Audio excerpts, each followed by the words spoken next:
பரலோக ராஜ்யம் சமீபமாயிருக்கிறது. The kingdom of heaven is at hand என்று வசனம் சொல்லுகிறது. ஒவ்வொரு முழங்கால்களும் அவருக்கு முன்பாக முடங்க வேண்டும், ஒவ்வொரு நாவுகளும் அவரை அறிக்கை செய்ய வேண்டும். All the knees shall bow, all the tongue shall confess Jesus is the Lord. உரலையே சொல்லுமே. எல்லோரும் வேதத்தை எடுத்துக்கொள்வோம். சங்கீதங்களின் புஸ்தகம் 18ஆம் அதிகாரம் 2வது வசனங்களை வாசிக்க கேட்கலாம்.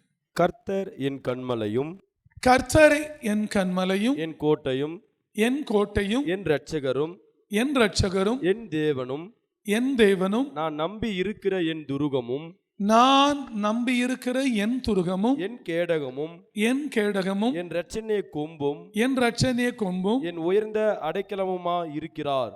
என் உயர்ந்த அடைக்கலமுமாய் இருக்கிறார். இங்கே தேவனோட வார்த்தை சொல்லுகிறது. தேவனுடைய தாசனாகிய தாவீது சொல்லுகிறார். அங்கே நாம் பார்த்து வருகிறோம். என் பெலன் பார்த்தோம். கர்த்தர் என் பெலன், கர்த்தர் என் கேடகம், கர்த்தர் என் கன்மலை, கர்த்தர் என் கோட்டை. இப்பொழுது சொல்லுகிறார் கர்த்தர் என் துருகம். எல்லாவற்றையும் அவர் எடுத்துக்கொள்கிறார், உரிமையாக்கி கொள்கிறார். நாமும் ஊழியக்காரனாகிய அடியானும் தாவீதை போல உரிமையாக்கி கொண்டிருக்கிறோம். என் ஜனங்களும் உரிமையாக்கி கொண்டு வருகிறீர்கள். என் துருகம், கேடகத்தை கூப்பிட்டவர், கன்மலையை கூப்பிட்டவர், கோட்டையா இருக்கிற கிறிஸ்துவையும் கூப்பிட்டவர். ஏன் அந்த துருகத்தையும் அவர் கூப்பிட்டார்? அதை 2 சாமுவேல் 22ஆம் அதிகாரத்திலே 3வது வசனம் இன்னும் தெளிவாய் சொல்லுகிறது. தேவன் நான் நம்பி இருக்கிற துருகமும், நான் நம்பி இருக்கிற துருக்கமும். என்னது? நான் நம்புறேன்னா அது தேவனோட துருக்கம். உரலையே சொல்லுமே. அதாவது கன்மலையை நம்பி இருக்கிறேன், கேடகத்தை நம்பி இருக்கிறேன், இப்படியெல்லாம் சொல்லாமல் துருக்கத்தை நான் நம்பி இருக்கிறேன் என்று சொல்லுகிறார். அதை கூட வாசிக்கலாம். அங்கே 18:2 கூட. கர்த்தர் என் கன்மலையும், என் கன்மலை, என் கோட்டையும், கோட்டை, என் இரட்சகர், என் தேவன், எல்லாவற்றையும் சொல்லிவிட்டு ஏன் துருகத்தை மாத்திரம் நான் நம்பி இருக்கிற துருகம் என்று சொல்லுகிறார். கர்த்தர் என் கன்மலை நம்பி இருக்கிறேன்னு சொல்லியிருக்கலாமே. ஏன் அந்த இடத்துல நான் நம்பி இருக்கிற என் துருகம், ஏன் இந்த வார்த்தைகளை அவர் சொன்னார்? கர்த்தர் கன்மலை, கர்த்தர் கோட்டை, கர்த்தர் இரட்சகர், கர்த்தர் பெலன், எல்லாம் சரிதான். அவர் அப்படித்தான் இருக்கிறார். யார் அவர்களுக்கு வேண்டுமோ, எனக்கு வேண்டுமோ, நான் உரிமையாக்கி அதை எடுத்துக்கொள்ளலாம். என் கன்மலை சொந்தம் கொண்டாடலாம். ஆனால் துருகத்தை மாத்திரம் நம்ப வேண்டும் என்று வேதம் சொல்லுகிறது. உரலையே சொல்லுமே. நான் நம்பி இருக்கிற துருகம். அப்படியானால் இது எல்லாவற்றை விட துருகத்திற்கு ஒரு பெரிய மேன்மையை தேவன் வைத்திருக்கிறார். எல்லா இடங்களிலும் எல்லா நேரங்களிலும் லகுவாய் அவரை கூப்பிடுகிற இடம்தான், கூப்பிடுகிற ஒரு பெயர் தான் துருகம். ஒரு அலையே சொல்லுமே. நான் நம்பி இருக்கிற என் துருகம். இந்த துருகத்தை நம்பாதவர்கள் வாழ்க்கையிலே பெரிய ஆசீர்வாதங்களையும் செழிப்பையும் நன்மைகளையும் பெற்றுக்கொள்ள முடியாது. கன்மலை யார் என்று பார்த்தோம், கோட்டை எப்படிப்பட்டது என்று பார்த்தோம், அது எவ்வளவு பெரிய அரண் என்று பார்த்தோம், கேடகத்தை பார்த்தோம், அது எப்படியெல்லாம் ஒத்தாசை செய்கிறது என்று பார்த்தோம். ஒரு அல்லையா சொல்லுமே. இவைகளெல்லாம் செய்யாத ஒன்றை துருகம் செய்கிறது. ஒரு அல்லையா சொல்லுமே. அதனால தான் தாவீது சொல்லுகிறார், நான் நம்பி இருக்கிற என் துருகம். இந்த துருகத்துக்குள் யார் இருக்கிறார்களோ இவர்கள் ஒவ்வொரு நாளும் ஜெயிக்கிறவர்களாய் இந்த பூமியிலே வாழ்வார்கள். இந்த வார்த்தை தான் உங்களெல்லாம் இன்றையிலிருந்து வழி நடத்தும். உங்கள் வாழ்க்கையிலே, உங்கள் சரீரங்களிலே சுகம்னு ஒன்று வேணும்னா நீ தேட வேண்டியது துருகத்தை தான். ஏன் இன்றைக்கு இந்த பூமியில ஜனங்கள் சுகமா இல்லை? ஊழியக்காரனிலிருந்து, ஊழியக்காரியிலிருந்து, ஊழியக்காரன் குடும்பங்களிலிருந்து, தீர்க்கதரிசி குடும்பங்களிலிருந்து, அப்போஸ்தலர் சொல்லுற குடும்பங்களிலிருந்து, பூமியின் கடையாந்திரம் வரை இருக்கிற ஜனங்களுக்கு இடத்துல பெரிய பாதுகாப்பு இருக்கிறது, அரணெல்லாம் இருக்கிறது. ஏன் சுகமாத்திரம் இல்லை? ஏனென்றால் இவர்களெல்லாம் இந்த துருகத்தை தேடாதவர்கள், இந்த துருகத்தை நம்பாதவர்கள், துருகத்தின் மேன்மையை அறியாதவர்கள். அப்ப இந்த துருகத்தை நீங்கள் பிடித்து கொண்டால், இந்த துருகத்தை நீங்கள் நம்புவீர்களே ஆனால் நீங்கள் இந்த பூமியிலே இன்றையிலிருந்து சுகமாய் வாழ்வீர்கள். எவ்வளவு பேர் வேணாலும் ஓடலாம். பேர்பட்ட ஒரு பெரிய இடம்தான் தேவனோட துருகம். ஒரு அல்லையா சொல்லுமே. அந்த துருகத்துக்குள்ள யார் ஓடி வந்தாலும் அவங்களுக்கு சுகம்தான். ஒரு அல்லையா சொல்லுமே. அப்ப யார் இந்த பூமியில சுகமா இல்லையோ அவர்கள் அந்த துருகத்துக்குள் வரவில்லை என்றுதான் அர்த்தம். அந்த துருகம் என்கிற மதிலுக்குள்ளே, அந்த துருகம் என்கிற தேவனுக்குள்ளே, அந்த துருகம் என்கிற அந்த காரியத்திற்குள்ளே இன்னும் வராததினாலே அநேகர் இந்த பூமியிலே சுகம் இல்லாமல் இருக்கிறார்கள். சுகம் என்பது ஒரு பெரிய மேலான அனுபவம். அது நோயிலிருந்து குணமாகிறது சுகம் அல்ல, வியாதியிலிருந்து சொஸ்தம் அடைகிறது சுகம் அல்ல. சுகம் என்பது ஆத்மா, சரீரம், சிந்தை, இது மூன்றிலும் உண்டாகிறதா சுகம். ஒரு அல்லையா சொல்லுமே. அதனால தான் தேவன் இந்த சுகத்தை கொண்டு போய் துருகத்தில் வைத்திருக்கிறார். அதனால தான் எல்லாவற்றையும் என் என்று சொல்லிவிட்டு நான் நம்பி இருக்கிற என் துருகம் என்று துருகத்தின் மேலே பெரிய ஒரு நம்பிக்கையும் தாவீது வைக்கிறார். இந்த துருகத்தை அவர் நம்பினதுனாலே அவர் போய் கோலியாத்தோடு யுத்தம் பண்ணி ஜெயித்தார். ஏனென்றால் கோலியாத்தோடு யுத்தம் பண்ண போகிற பொழுதே அவர் பலத்த துருகத்தை தான் கூட்டிக் கொண்டு போனார். ஒருவேளை அன்றைக்கு அது துருகம் என்று அவர் தெரியாமல் இருந்தாலும் தன் தகப்பனை விட தேவன் நிறைய ஞானம் கொடுத்ததினாலே தாவீதின் குமாரனாகிய சாலமோன் அதை அழகாய் சொல்லுகிறார். என்ன சொல்லுகிறார் வாசிப்போமா? நீதிமொழிகளின் புஸ்தகம் 18ஆம் அதிகாரம் 10வது வசனங்களை வாசிக்கலாம். கர்த்தரின் நாமம், கர்த்தரின் நாமம் பலத்த துருகம். இந்த நாமத்தினால்தான் போய் கோலியாத்தை தாவீது ஜெயித்தார். அவன் ஈட்டியோடும் பட்டயத்தோடும் வந்து நின்ற பொழுது தாவீது சொல்லுகிறார், நீ நிந்தித்த சேனைகளின் தேவனாகிய கர்த்தருடைய நாமத்திலே வருகிறேன் என்று சொல்லுகிறார். அப்ப அந்த கர்த்தரின் நாமத்தை அவர் எடுத்துக்கொண்டு போன பொழுதே லகுவாய் கோலியாத்தை கொன்று போட்டார். உடலையே சொல்லுமே. அப்படித்தான் வசனம் சொல்லுகிறது. அவர் எப்படி யுத்தத்துக்கு போகிறார்? 1 சாமுவேல் 17ஆம் அதிகாரம் 45ஆம் வசனம். அதற்கு தாவீது வாசிக்கலாம். பெலிஸ்தனை நோக்கி, நீ பட்டயத்தோடும் ஈட்டியோடும் கேடகத்தோடும் என்னிடத்தில் வருகிறாய். நானோ நீ நிந்தித்த இஸ்ரவேலுடைய இராணுவங்களின் தேவனாகிய சேனைகளுடைய கர்த்தரின் நாமத்தினாலே உன்னிடத்தில் வருகிறேன். இதுல சொல்லுகிறார், கர்த்தருடைய நாமத்தில் உன்னிடத்தில் வருகிறேன். அவன்கிட்ட பட்டயம் இருக்கிறது, ஈட்டி இருக்கிறது, கேடகம் இருக்கிறது. ஆனால் தாவீது எடுத்துக்கொண்டு போனது கர்த்தரின் நாமம். அந்த நாமத்தோடு வருகிறேன் என்று சொல்லி போனார். அந்த நாமத்தை அவர் சொன்னபொழுதே பலத்த துருகம் தாவீதை சூழ்ந்து கொண்டது. அதனாலே சத்துருவாலை எதுவும் செய்ய முடியவில்லை. தாவீது நினைத்ததை தேவன் செய்யும்படி வைத்ததற்கு அவர் நம்பி எடுத்துக்கொண்டு போன கர்த்தரின் நாமமே. ஒரு அல்லையா சொல்லுமே. இப்படியானால் இந்த பூமியிலே ஒருவன் சுகமாய் வாழ வேண்டுமானால் இந்த பலத்த துருகமாகிய கர்த்தரின் நாமம் அவசியம். போல நீதிமொழிகளுக்கு கர்த்தரின் நாமம் பலத்த துருகம், பயங்கரமானது. அந்த நாமத்தை மீறி ஒருவனும் வர முடியாது. இந்த துருகத்துக்குள் எவன் அந்த கர்த்தரின் நாமத்துக்குள் ஓடுகிறானோ அவன் இந்த பூமியில ஆண்டு அனுபவித்து சுகமாய் வாழ்வான். கர்த்தரின் நாமம் பலத்த துருகம். இதையெல்லாம் அறிந்துதான் அவர் சொல்லுகிறார், நான் நம்பி இருக்கிற துருகம். அவர் எதை நம்பி இருந்தாரு? கர்த்தரின் நாமத்தை நம்பி இருந்தார். ஒரு அல்லையே சொல்லுமே. எதை நம்பி இருந்தார்? நாமம். யார் கர்த்தரோட நாமத்தை நம்பி இருக்கிறீர்களோ நீங்கள் இந்த பூமியில சுகமாய் வாழ்வீர்கள். அந்த நாமத்துக்குள்ள ஓடிடலாம். அந்த பலத்த துருகத்துக்குள்ள நீ ஓடிடலாம். உள்ள வந்துட்டேன்னா உன் வாழ்நாள் வீணால் ஆகாது. உன் வாழ்நாள் எல்லாம் சுகம்தான். இப்ப எங்கேயோ உன் சுகம் உன்னை விட்டு போகிறது என்றால் நீ எங்கேயோ கர்த்தரின் நாமத்துக்குள்ளும் பலத்த துருகத்துக்குள்ளும் ஓடி வரவில்லை என்று முடிவு செய்து கொள். இந்த பலத்த துருகத்துக்குள் நீ ஓடி வரணும். ஓடி வந்துட்டேன்னா சுகமா இருப்ப. ஒரு அல்லையா சொல்லுமே. எப்படி இருப்ப? சுகமா இருப்ப. ஏனென்றால் நீ அநேகரோட சுக வீணமாய் போய்விட்டது. நீங்கள் புரிந்து கொள்ள வேண்டும், வியாதி அல்ல சுகம். வியாதியிலிருந்து விடுதலாகிறது மட்டும் சுகம் இல்லை, நோயிலிருந்து ஆகிறது மட்டும் சுகம் இல்லை. சுகம் என்பது ஆத்மாவிலும் சரீரத்திலும் சிந்தையிலும் மூன்றிலும் வருகிறது தான் சுகம். அங்கே யார் ஓடி சுகமாக இருப்பானா?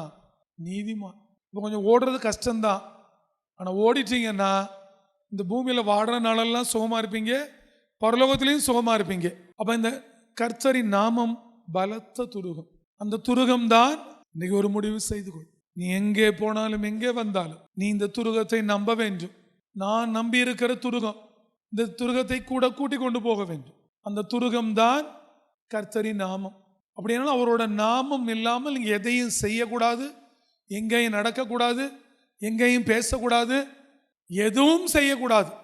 நீங்கள் எதை செய்தாலும் கர்த்தரின் நாமத்திலே செய்வீர்களே ஆனால், நீங்கள் என்ன செய்தாலும் துருகத்தை கூட்டி கொண்டு போய் செய்வீர்களே ஆனால், அங்கே நீங்கள் சுகமாய் இருப்பீர்கள், அங்கே நீங்கள் ஜெயிப்பீர்கள். அப்ப இப்படிதான் தாவீது சுகமாய் இருந்திருக்கிறார். இன்றைக்கு ஒரு முடிவு செய்து கொள். நான் நம்பி இருக்கிற துருகம், இந்த துருகத்தை யார் நம்புகிறார்களோ அவங்க வாழ்க்கையில வெட்கம் வராது என்று வசனம் சொல்லுகிறது. இந்த துருகத்தை யார் நம்புகிறார்களோ அவர்களை தேவன் இன்றைக்கு தப்பி வைப்பேன் என்று சொல்லுகிறார். எந்த பிரச்சனைகளிலோ, பாடுகளிலோ, கஷ்டங்களிலோ, நிந்தைகளிலோ, அவமானங்களிலோ, நெருக்கங்களிலோ, உபத்திரவங்களிலோ, கடன்களிலோ எதுல இருக்கீர்களோ அதுல இருந்து தேவன் உங்களை தப்புவிக்க போகிறார். சீக்கிரமா. எப்படி? சீக்கிரம். அப்ப இந்த பூமியில சுகமா இருக்கணும்னா நமக்கு துருகம் வேணும். இந்த பூமியில நாம வெட்கப்படாம எதை செய்தாலும், ஊழியம் செய்தாலும், வேலை செய்தாலும், தொழில் செய்தாலும், ஜெபம் செய்தாலும், படித்தாலும், என்ன செய்தாலும் அதுல வெட்கப்படாமல் இருக்க வேண்டுமானால் இந்த துருகம் உங்களோடு இருக்க வேண்டும். இந்த துருகம் நம்மோடு இருக்கிற பொழுது இந்த துருகம் நம்மை வெட்கமடையாமல் காத்துக்கொள்ளும். இந்த துருகம் நம்மோடு இருக்கிற பொழுது சீக்கிரமாய் நம்மை தப்புவித்து விடும். யார் யார் எந்தெந்த பிரச்சனைகளில் இருக்கிறீர்களோ இன்றைக்கு இந்த வார்த்தை சொல்லுகிறது. இந்த வார்த்தை வருகிற பொழுதே சீக்கிரமாய் தப்புவியும் என்று சொல். தேவன் சீக்கிரமாய் சத்துருவின் பிடியிலிருந்து தப்புவித்து விடுவார். உரலையே சொல்லுமே. சிலருக்கு மரணம் என்கிற பிடி, சிலருக்கு வேதனை என்கிற பிடி, சிலருக்கு உபத்திரவம் என்கிற பிடி, சிலருக்கு நெருக்கம் என்கிற பிடி, சிலருக்கு கடன் என்கிற பிடி, சிலருக்கு சஞ்சலம் என்கிற பிடி, இப்படி அநேக காரியங்களில் பிடிக்கப்பட்டு போய் கிடக்கிறீர்கள். என்னை விடுவியும் என்று சொல். சீக்கிரமாய் தேவன் உன்னை விடுவித்து விடுவார். ஒரு அலையா சொல்லுமே. ஒரு முடிவு செய்யணும். இனி இந்த கர்த்தரின் நாமம் என்கிற பலத்த துருகம், இந்த துருகத்தை நான் நம்புவேன், நான் சுகமா இருப்பேன். அந்த துருகத்தை நம்புவேன், இனி நான் வெட்கப்பட மாட்டேன். அந்த துருகத்தை நம்புவேன், என்னை சீக்கிரமா தேவன் தப்புவிப்பார். சுகம் என்பது பலத்த துருகத்தில் இருக்கிறது. சுகம் என்பது கர்த்தரின் நாமத்தில் இருக்கிறது. சுகம் என்பது தேவனிடத்தில் இருக்கிறது. அதனால சுகம்லாம் நீங்க எல்லாம் போய் டாக்டர்கிட்ட வாங்கவே முடியாது. சுகம்னா எனக்கு சர்க்கரை வியாதி இருந்தது, போன சுகமாயிட்டேன்னு யார் சொல்றாங்க? சாவர வரையும் இந்த மாத்திரையை போடுன்னு சொல்லுவான். அதுக்கு பேர் சுகமா? பிபி இருக்கு, கொலஸ்ட்ரால் இருக்கு, ஏன் சாகர வரையும் போடணும்? தைராய்டு இருக்கும், ஏன்னு கல்யாணம் பண்ணி குழந்தை பார்த்தாலும் இந்த தைராக்சின் மாத்திரை எடுத்து போடணும், இல்லைன்னா அவ்வளவுதான். இதுக்கு பேர் சுகமா? இதையும் சாப்பிட்டுக்க அதையும் வச்சுக்கன்னு சொல்றான். என்ன சொல்றான்? இதையும் சாப்பிட்டுக்க, அப்புறம் அது என்ன சுகம்? இப்போ சொல்லிடணும், இந்தாமா தைராய்டு மாத்திரையா, ஒன்று போடு நீ சுகமாயிடுவே. ரைட். ஏன் சாவர வரையும் போகணுன்றான்? சர்க்கரை இந்த 3 நாள் மாத்திரை எடு, சர்க்கரை போயிடும் சொல்றானா? கண்ட்ரோலில் தான் வைப்பான், சுகமாக்க மாட்டான். சாவர வரையும் மாத்திரை எடுக்கணும். ஹார்ட் ப்ராப்ளமா? சாவர வரையும் மாத்திரை எடுக்கணும். எதையாவது எடுத்துட்டீங்கன்னா உள்ள ஒரு மிஷின் நின்று போய்டுவா. இதில் எங்கே இருக்கிறது சுகம்? இதில் எங்கே இருக்கிறது சுகம்? அப்புறம் இதுக்கு என்ன டாக்டரு? இப்போ கிட்னி சாவர வரையும் டயாலிசிஸ் எடுக்கணுன்றான். அதில் என்ன சுகம் இருக்கு? வாரத்துக்கு 3 நாள் அதில் வேறு water dialysis, blood dialysis, haemoglobin dialysis, என்னென்னமோ வச்சுட்டு சாவரையும் டயாலிசிஸ் பண்ணணும், இல்லைன்னா உயிர் போயிடும். அப்புறம் என்ன அதில் சுகம் இருக்கு? சுகம் என்பது கர்த்தரின் நாமத்தில் இருக்கிறது. அதான் பலத்த துருகம். ஒரு அலையே சொல்லுமே. அந்த நாமத்தோடு நீங்கள் எது செஞ்சாலும் இந்த பூமியில் நல்லா இருப்பீங்க, சுகமாக இருப்பீங்க. அதனால் மாத்திரையிலோ மருந்திலோ ஆப்ரேஷன்ல வருகிறது எல்லாம் சுகம். சுகம் என்பது பலத்த துருகம், அது கர்த்தரின் நாமத்தில் இருக்கிறது. ஒரு அலையே சொல்லுமே. அதே தாவீது போல நம்பினா நீ வாழ்ற நாளெல்லாம் வெக்கப்படாம இருப்ப. தேவன் உன்னை தப்பு வச்சுட்டே இருப்பார். இல்லை இந்த வார்த்தையின்படி நம்பினேன்னா நீ இன்னைக்கே ஓடிடணும் பலத்த துருகத்துக்குள்ள, சுகமா போயிடுவ வீட்டுக்கு. கர்த்தரோட நாமத்தை பிடிச்சிக்கங்க. உன் வாழ்க்கையில் நீ சுகமா இருக்கணும், உன் குடும்பம் சுகமா இருக்கணும், உன் சரீரத்தில் சுகம் வேணும், உன் இருதயத்தில் சுகம் வேணும், உன் சிந்தனைகளில் சுகம் வேணும், உன் எண்ணங்களில் சுகம் வேணும். பிடிச்சிக்கோ, கேள், சுகத்தை தேவன் கொடுப்பார். தேவனோட ஜனமாய் நீங்க சுகம் வாங்குறதுக்கு எங்க நேர்த்தியா இருக்கீங்க? ஆண்டவரோட சண்டை போட்டீங்களா? போராடுனீங்களா? நான் உனக்கு உண்மையா இருப்பேன், நோயை சுகமாக்குன்னு போராடுனீங்களா? இல்லை அவர் சுகம் கொடுக்க மாட்டேன்னு கூட என்னைக்காவது சொல்லியிருக்காரா? கர்த்தரின் நாமம் பலத்த துருகம், நீதிமான் அதற்குள் ஓடி சுகமாயிருப்பான். நீதிமான் அதற்குள் அப்படின்னா என்ன அர்த்தம்? அது பெருசு. உள்ள எவ்வளவு பேர் வேணாலும் ஓடலாம், ஆனால் ஓடுறவனுக்கு சுகம். வேதவசனம் சொல்லுகிறது. தாவீது என்ன சொல்லுகிறார்? எனக்கு வெக்கம் வரக்கூடாது, என்ன சீக்கிரமா தப்புவீங்க, என்ன நீங்க பலத்த துருகம். ஒரு அலையே சொல்லுவோமே. வாசிப்போமா? சங்கீதங்களின் புஸ்தகம் 31:1-2 வாசிக்கலாம். கர்த்தாவே, கர்த்தாவே உம்மை நம்பி இருக்கிறேன், உம்மை நம்பி இருக்கிறேன். அதுதான் அறிக்கை. அதான் என்னது? Confuse statement. முதல்ல என்ன சொல்றது? ஆண்டவர்கிட்ட துருகத்துக்குள்ள வந்துட்டு உம்மை நம்பி இருக்கேன். அந்த வார்த்தை தான் தேவன் பார்ப்பார். கர்த்தாவே உம்மை நம்பி இருக்கிறேன், அவ்வளவுதான். அந்த இருக்கிறேன்னு சொல்லிட்டு சொல்றார், நான் இருக்கேன்ப்பா, ஆனா எனக்கு வெக்கம் வந்துடக்கூடாது. நான் இருக்கேன், என்னை விடுவிச்சிருங்க. நான் இருக்கேன், என்ன நீங்க தப்பு வச்சிருங்க. ஏன்னா நீங்க பலத்த துருகம். ஒரு அலையே சொல்லுவோமே. இருக்கிறேன், அவ்வளவுதான். இதுக்கப்புறம் நீ என்ன கேட்டாலும் செஞ்சிருவார். இருக்கிறேன், அவ்வளவுதான். இருந்துனோம் இப்படிலாம் உங்களெல்லாம் சுகமாக்க திராணி இல்லாதவரை நான் சொல்லல, சுகமாக்க திராணி உள்ளவரை அங்க இருக்கிறார். அவரை வச்சுட்டு சொல்றேன், அவரால் எல்லாவற்றையும் செய்ய முடியும். என்ன சொல்லுகிறார்? கர்த்தாவே உம்மை நம்பி இருக்கிறேன். ஏன் இந்த வார்த்தையை இங்க சொல்லணும்? அவரு இந்த வார்த்தையை அவர் ஏன் சொல்லணும்? இதற்கு முன்னாடி உம்மை நம்பி இருந்தேன், அன்னைக்கு நீங்க வெட்கம் வரும்படி செய்யல. இன்னைக்கே நான் நம்பி இருக்கிறேன், இனியும் எனக்கு வெட்கம் வரும்படி நீங்க செய்ய மாட்டீங்கன்னு சொல்றாரு. ஒரு அலையே சொல்லுவோமே. இதுக்கு முன்னாடி நம்பி இருந்தாரு, சிங்கத்தை கொன்றார். இதற்கு முன்பு தேவனை நம்பி இருந்தாரு, கரடியை கொன்றார். இதற்கு முன்பு தேவனை நம்பி இருந்தாரு, கோலியாத்தை கொன்றார். இதற்கு முன்பு தேவனை நம்பி இருந்தாரு, சத்துருக்களை அழிச்சார். அழிச்சு விட்டு திரும்ப தேவன் சவுலோட கைகளாம் தப்பு வச்சு திரும்ப ராஜாவாகி திரும்பவும் அதை சொல்லுகிறார். நான் ராஜா ஆனாலும், நான் ஆளுகிறவனா இருந்தாலும், தேசம் என் கைகளில் இருந்தாலும், என்னைக்கே நான் உண்மை தான் நம்பியிருப்பேன். ஒன்றும் இல்லாதவனாய் இருந்த ஆடுகளை மேய்த்த பொழுதும் தாவீது தேவனை நம்பி இருந்தார், அவரோட நாமத்தை நம்பி இருந்தார். அதனாலே அவர் சிங்கத்தையும் கரடியும் கொன்றார், கோலியாத்தையும் கொன்றார், சத்துருக்களையும் கொன்றார். தேவன் சவுலின் கைகளுக்கு விடுதலை கொடுத்து தேவன் ராஜாவாய் உயர்த்தி வைத்த பின்பும், ராஜாவான பெரிய ஆளுகைக்குள் வந்த பிறகும் திரும்பவும் தாவீது சொல்லுகிறார், நான் அவரையே நம்பி இருக்கிறேன். நீ எப்படி இருக்கணுமோ அப்படி இருந்தாதான் ஆசீர்வாதம். சங்கீதம் 31:2 வாசிக்கலாம். கர்த்தாவே உம்மை நம்பி இருக்கிறேன். அவருக்கு எல்லாம் தேவன் கொடுத்த பிறகு அவர் என்ன சொல்றாரு? அப்பையும் உண்மைதான் நம்பினேன், இப்பயும் உண்மைதான் நம்பி இருக்கிறேன். அவரை நம்பணும். எந்த சூழ்நிலைகளையும் நம்பி இரு, தேவன் உன்னை உயர்த்தி கொண்டே இருப்பார்.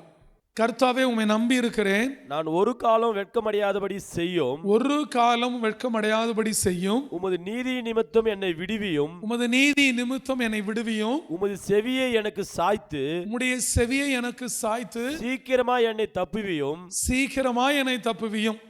ஒரு அலையே சொல்லுமே. எவ்வளவு சீக்கிரமா? அந்த சீக்கிரங்கிறது நொடி பொழுதுதான். நான் நம்புறேன், உமது செவியை சாய்த்து சீக்கிரமாய் என்னை தப்புவியும். இவ்வளவு பெரிய உரிமை எப்படி வந்தது? தாவீது தேவனை நம்பி இருந்தார். ஒரு அலையே சொல்லுமே. இந்த நம்பிக்கை தான் இப்படி எல்லாம் ஒரு விண்ணப்பம் பண்ண வச்சது. சீக்கிரமா செவியை சாய்ங்க ஆண்டவர். இது தாவீது தேவன் மேல வைத்த உரிமை, நம்பிக்கை. நீங்க எல்லாம் அவரை நம்பினீங்கன்னா இப்படி ஜெபம் பண்ணலாம். உமது செவியை எனக்கு சாய்த்து சீக்கிரமாய் என்னை தப்புவியும், சீக்கிரமாய் என்னை தப்புவியும். நீர் எனக்கு பலத்த துருகமும், நீர் எனக்கு பலத்த துருகமும். நீ எனக்கு பலத்த துருகமும் எனக்கு அடைக்கலமான அரணமாயிரும். அடைக்கலமான அரணுமா இரும். அப்ப மதிலாவும் நீங்க தான் இருக்கணும், அரணாவும் நீங்க தான் இருக்கணும். என் ஜனமே, இந்த பலத்த துருகத்தை நீங்க நம்புவீர்களே ஆனால் உங்க வாழ்க்கையில இன்னிலிருந்து நீங்க சுகமாய் இருப்பீர்கள். பலத்த துருகத்தை நீங்கள் நம்புவீர்களே ஆனால் நீங்கள் இந்த பூமியிலே வெட்கம் இல்லாமல் இருப்பீங்க. உங்களுக்கு வெட்கம் வராது, உங்களுக்கு அவமானம் வராது, நிந்த வராது, தீங்கு வராது. தேவன் பலத்த துருகமாக இருந்து உங்களையும் உங்கள் குடும்பங்கள் பிள்ளைகளையும் தேவன் காப்பாற்றுவார். ஒரு அலையே சொல்லுமே. இது மட்டும் செய்யாது, இன்னொரு பெரிய காரியங்களை இந்த பலத்த துருகம் செய்ய போகிறது. ஒரு அலையே சொல்லுமே. இருதயம் தோய்ந்து போறது என்னது? தன் நிலைகளை விட்டு மாறி போனது, அதுதான் தோய்ந்து போறதுன்னு அர்த்தம். செடி நல்லா பூத்து காலையில் நல்ல சூரியன் நல்லா உதிக்கிற பொழுது அந்த சன்ஃப்ளவர் பூலாம் நல்லா மலரும். அது சூரியனை பார்த்தா தான் மலரும். அது காலையிலே பார்த்து நிறைய செடிகள் மலர்ந்து இருக்கும். நேரமாக நேரமாக தோய்ந்து போய்விடும். அப்படியானால் தன் நிலைகளை விட்டு தோய்ந்து போய்விட்டது. அதால் திரும்ப அந்த இருதயம் அந்த செடியோ நிமிர்ந்து நிற்க வேண்டுமானால் செடிக்கு தேவை பனியோ தண்ணீரோ. உன் இருதயம் தோய்ந்து போனால் திரும்ப இந்த இருதயம் நிமிர்ந்து நின்று பழைய நிலைமை அடைய வேண்டுமானால் உனக்கு தேவை பலத்த துருகம். ஒரு அலையே சொல்லுமே. எனது ஒரு நாள் தேவனோட தாசனோட இருதயம் தோய்ந்து போய்விட்டது. இருதயத்தில் பலம் உள்ளவராய் தான் இருந்தார். பல யுத்தங்களை பார்த்து பல காரியங்களெல்லாம் செய்து அப்படியாய் வாழ்ந்து வந்தவரோட வாழ்க்கையில் ஒரு நாள் இருதயம் தோய்ந்து போய்விட்டது. அன்னைக்கு அந்த தேவனோட தாசன் அவருக்கு இருதயம் தோய்ந்து போய்விட்டது. அவர் இருதயம் தோய்ந்து போன பொழுது தேவனிடத்தில் ஒரு விண்ணப்பம் செலுத்துகிறார். நான் ஒருவேளை கடையாந்திரத்திலேருந்து கூட கூப்பிடலாம், ஆனால் எங்கேருந்து நான் கூப்பிடுறேனே ஆண்டவரே, என் இருதயம் தோய்ந்து போய், அந்த இருதயம் தோய்ந்து போனாலே ரொம்ப தைரியமெல்லாம் கூப்பிட முடியாது, பலமா. எப்படி கூப்பிடுவோம்? கடையாந்தரத்தில். கடையாந்தரம் கடைசியில் இருக்கிற மாதிரி அந்த நிலைகளில் தான் கூப்பிடுவோம். நான் அப்படி கூப்பிட்டா கூட நீங்கள் அந்த விண்ணப்பத்தெல்லாம் கேட்டு எங்கே கூட்டிகிட்டு போயிடணும்? கண்மலைக்கு உயரத்தில் கூட்டிகிட்டு போயிடுங்கன்றார். ஒரு அலையே சொல்லுமே. எங்கள் உயரத்தில்? ஆமாம், கண்மலையின் உயரத்தில் மேலே கொண்டு போய் என்னை விட்டுருங்க. அங்கே என்னை கொண்டு போய் விட்டுட்டு அப்புறம் யார் யார் எனக்கு சத்துருவா இருக்கானோ அவனுக்கு எதிராக நீங்கள் துருகமாக இருந்து யுத்தம் பண்ணுங்கன்னு சொல்கிறார். ஒரு அலையே சொல்லுமே. ஏன்னா இருதயம் தோய்ந்து போச்சுன்னா என்னால் யுத்தம் பண்ண முடியாது. இருதயம் தோய்ந்து போனால் என்னால் சத்துருவை ஜெயிக்க முடியாது. இருதயம் தோய்ந்து போனால் அந்த தோய்வு தான் சிலர் கவலைகளாக எடுத்துக்கிறாங்க, சிலர் பாரங்களாக எடுத்துக்கிறாங்க. ஒவ்வொருவரும் ஒவ்வொரு மாதிரி எடுத்துக்கொள்கிறார்கள். நீ ஒருத்தன் கவலையோடு இருக்கிறவனை போய் சண்டை போட சொன்னால் சண்டை போட மாட்டான். என்ன போட மாட்டான்? இப்போ இருதயம் தோய்ந்து போய் இருதயத்தில் நிறைய பாரம் நிறைந்தவனை போய் நீ சண்டை போட சொன்னீன்னா எப்படி சண்டை போடுவான்? அவனை விட்டா போதுண்டா இருப்பான். அவன் போய் எங்கே யுத்தம் பண்ணுவான்? யுத்தம் பண்ண முடியாது. இப்போ இருதயம் தோய்ந்து போகிற பொழுது ஒரு விண்ணப்பங்களை சொல்லுகிறார். தேவனே, என்னை எப்படியாவது இங்கேருந்து தூக்கிட்டு போய் கண்மலைக்கு மேலே விட்டுருங்க. விட்டுட்டு இதுக்கெல்லாம் யார் காரணமோ அந்த சத்துருவோட நீங்கள் பலத்த துருகமாக போய் யுத்தம் பண்ணுங்க சொல்ல போகிறேன். ஒரு அல்லையே சொல்லுமே. நீங்களும் அப்படிதான். இருதயம் தோய்ந்து போயிருந்தால், இருதயத்திலே பாரம் இருந்தால், இருதயத்தில் வருத்தம் இருந்தால், மனதிலே கவலை இருந்தால் நீ சத்துருவோட யுத்தம் பண்ணி ஜெயிக்க முடியாது. நோயோட வியாதியோட ஜெயிக்க முடியாது. அதனால தான் இயேசு இந்த பூமியில் இருந்தபொழுது சொன்னார், நீ கவலைப்படுகிறனாலே ஒரு முழத்தை கூட்ட முடியுமா என்று கேட்டார். இல்லை குறைக்க முடியுமா? எதுவும் செய்ய முடியாது. என் ஜனமே, இன்னைக்கு ஒரு முடிவு செய்து கொள். உன் இருதயம் தோய்ந்து போகிற பொழுது, இருதயத்திலே பாரங்களும் வியாகுலங்களும் கஷ்டங்களும் வருகிற பொழுது நீ தேவனை கூப்பிட்டு எங்கே கொண்டு போய் விட சொல்லணும்? கண்மலையின் மேலே உயரத்தில் விட சொல்லணும். என்னது உயரத்தில் விட்டுட்டு அதை மட்டும் சொல்லக்கூடாது. நீங்களே பலத்த துருகமாக இருந்து என்ன பண்ணுங்க? சத்துருக்கு எதிர போய் யுத்தம் பண்ணுங்கன்னு சொல்லணும். சொல்லுவோமா? சங்கீதங்களின் புஸ்தகம் 61ஆம் அதிகாரம் 2-3 வாசிக்க கேட்கலாம். என் இருதயம் தொய்யும் போது, என் இருதயம் தொய்யும் போது பூமியின் கடையாந்திரத்திலிருந்து உம்மை நோக்கி கூப்பிடுவேன். என்ன சொல்ற? என் இருதயம் எப்பெல்லாம் தோண்டு போகுதோ அப்பெல்லாம் பூமியின் கடையாந்தரம் எங்க இருக்கோ அங்க இருந்து கூட உன் கூப்பிடுவான் ஆண்டவரே. ஆனா எங்க இருந்து நான் கூப்பிடுறேனோ அங்க இருந்து உயரமான கல்மனையில கொண்டு போய் யாருக்கும் எட்டக்கூடாது அங்க கொண்டு போய் வச்சிருன்னு சொல்றார். உண்மையை நோக்கி கூப்பிடுவேன், எனக்கு எட்டாத, தாவீதுக்கு எட்டாத, தாவீதுக்கே எட்டக்கூடாதுன்னா சத்துருக்கு எட்டுமா? எட்டாது. அதான் என்ன சொல்றாரு, உயரமான கண்மலையில் என்னை கொண்டு போய் விடும். அப்படின்னா என்ன இதுல தெரியுதுன்னா, இப்பெல்லாம் இருதயம் தோய்ந்து போந்து கூப்பிட்டாலும் தேவன் தாவீதை தூக்கிட்டு கண்மலைக்கு மேலே போவான்னு தெரியுது. எனக்கு எட்டாத உயரமான கண்மலையில் என்னை கொண்டு போய் விடும். நாம ஜெபமும் அப்படிதான் இருக்கணும். இனி இருதயம் தோய்ந்து போகிற பொழுது, இருதயத்தில் வருத்தம் வருகிற பொழுது, அதனால ஊரை விட்டு போனா கவலை மறந்துடாது, வீட்டை விட்டு போனா மறந்துடாது. எங்க போனோம்? கண்மலைக்கு மேலே போனோம். எங்க போனோம்? கிறிஸ்துவின் மேலே போக வேண்டும். கிறிஸ்து உன்னை கூட்டிகிட்டு போறாருன்னா அங்கே உனக்கு பெரிய ஜெயத்தை கொடுக்க போறான்னு அர்த்தம். ஒரு அல்லையா சொல்லுவோமே. எனக்கு எட்டாத உயரமான கண்மலையில் என்னை கொண்டு போய் விடும். நீர் எனக்கு அடைக்கலமும், நீர் எனக்கு அடைக்கலமும், சத்ருவுக்கு எதிரே, சத்ருவுக்கு எதிரே. ஒரு அல்லையா சொல்லுவோமே. எனக்கு அடைக்கலமா இருந்து பார்த்துங்க, என் சத்துருவுக்கு எதிரே நீங்க எப்படி இருக்கணும்? பலத்த துருகமாய் இருந்தீர். பலத்த துருகமாய் இருந்தீர், அப்படி இருக்கணும். இனி கர்த்தர் பலத்த துருகமா இருப்பார். வாடா பார்க்கலாம். நீர் எனக்கு அடைக்கலமும் சத்துருவுக்கு எதிரே பலத்த துருகமாய் இருந்தீர். அன்றைக்கு தாவீதுக்கு இருந்தார். இருந்த தேவன் இன்றைக்கு நமக்கு இருக்கும்படி நாம் ஜெபிக்க போகிறோம். இந்த பலத்த துருகத்தை நீ கூப்பிடணும். உன் சத்துருவோட யுத்தம் பண்ணுகிறது பலத்த துருகம்.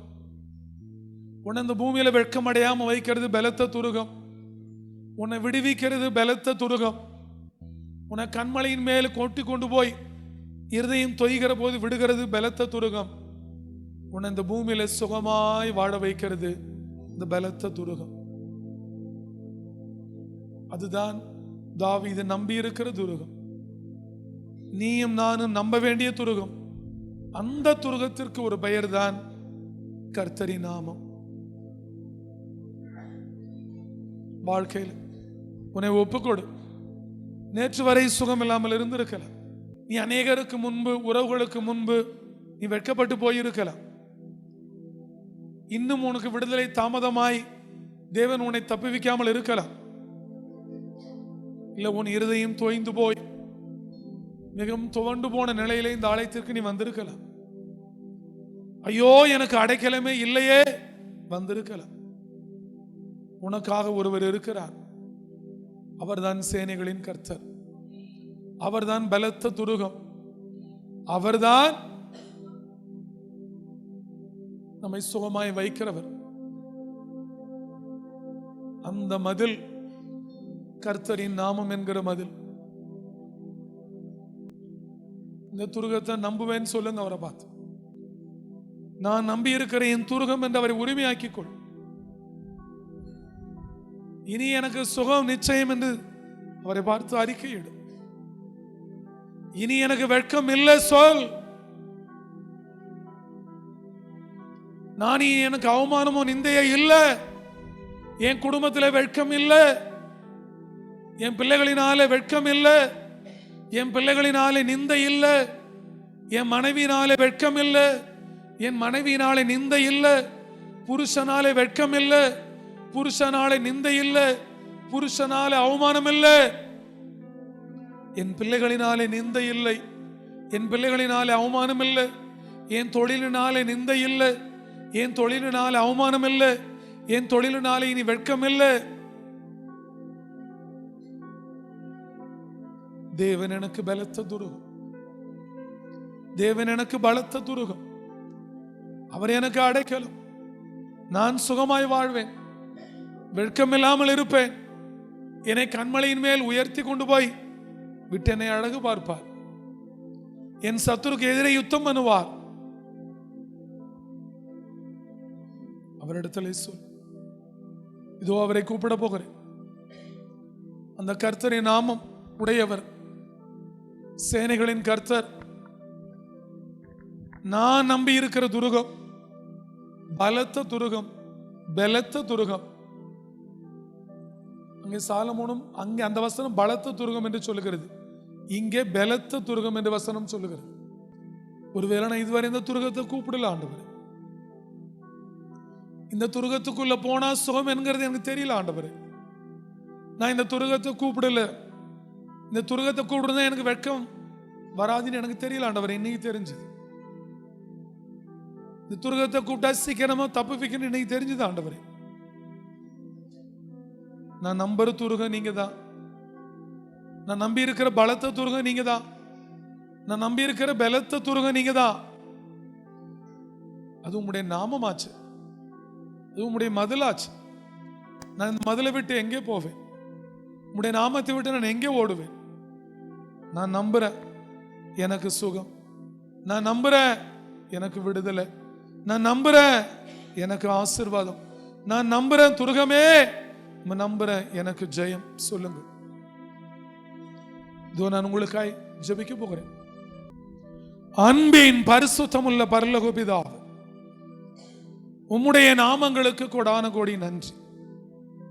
என் பலனே, என் கேடகமே, என் கண்மலையே, என் கோட்டையே, நான் நம்பி இருக்கிற என் துருகமே,